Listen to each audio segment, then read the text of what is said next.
Alright, hello. In this video, we're going to go over the recursion noX coding back question here. So basically, we have to take a string and take out any x's.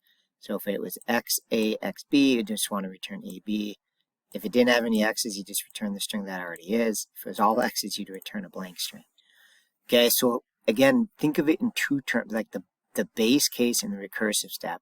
So to me, the very, very simplest step is if the string is empty already, you just return what it already is, right? So, and kind of the idea is, again, we're going to go through the letters one by one. So at the end, you won't have any letters, right? So the base or ending case is basically just do if the length equals 0, right? Then we just want to return nothing string, right? If the string has nothing, then we don't have any x's to remove, okay?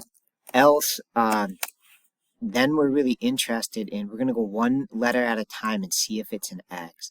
And so kind of the idea is you want to look at that first letter and see if it's an X or not. Okay, so my next step would be to get the next letter. Sorry, get the first letter.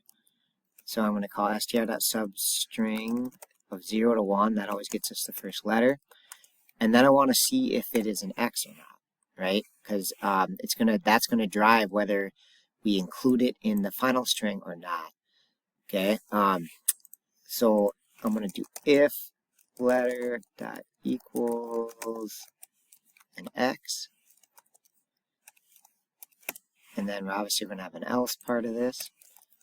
All right, so the most confusing part, I think, of recursion is kids want to build a string. Like, they think they got to build this result string. Like, up here they have to do, like, string result or something, and then, like, add letters to that or something.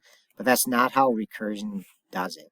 Okay, how recursion is going to do it, maybe I'll try to put it in comments here, is if our starting string is, let's do that first one, xa, xb, right? The first time through, it's not going to include the x. So I want to just return, like nothing plus recall the method with everything else except that first letter.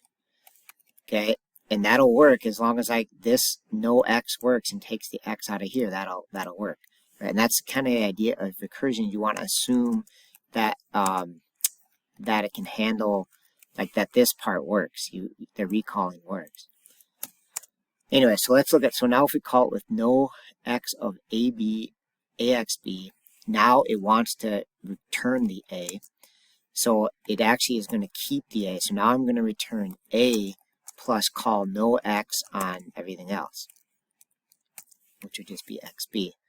Okay, and then when that runs, hopefully you can see we're starting to build a bunch of characters added together. Now when this noX of xb runs, it's going to see an x in the front, so it's going to return nothing plus recall the method with that last letter. So each time we're chopping off this front letter and either including it in our big string we're building or not. Okay, so on this last time through, actually it's not actually the last time through, but sorry, I gotta type out what we have so far. So now when we call noX of b, it sees that it's not an x, so it includes the b, and then it recalls it with one less letter, which is now the blank string, and that is now finally the base case. So it finally hits this base case, and noX of nothing just returns a blank string. And so now we've built letter by letter this giant string, which is just AB, right, with a bunch of blanks where the x's used to be. Okay, so it's not actually like creating a string, it's creating it through the method calls. Like, these recursive method calls generate this type of string that way. So it's kind of weird because you don't actually have to have a string variable representing the result. Okay, so, I didn't even finish my calls here. So basically, if it's an x, I want to recall the method. I want to return nothing plus recall it with everything else. So I'm going to recall the method, and to chop off everything but the first letter, you just do a substring from position 1, and that'll chop off chop off everything except the first letter. Okay, that's if it is an X. If it's not an X, you want to return whatever that letter is, plus no X of the remaining thing. So str.substring again from position 1.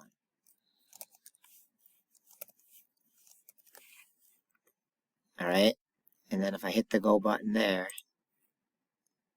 oops, oh, I'm missing. Glad I hit the go button because I'm missing a semicolon there. Okay, then we should get all green. Okay, hopefully that makes sense to you. Again, you got to think of it in the base case and then make it one step simpler, which is here taking off one X. And if it is an X, don't include it in our big generated string. If it is not an X, then you do want to include it. All right, that's it. Thanks for watching.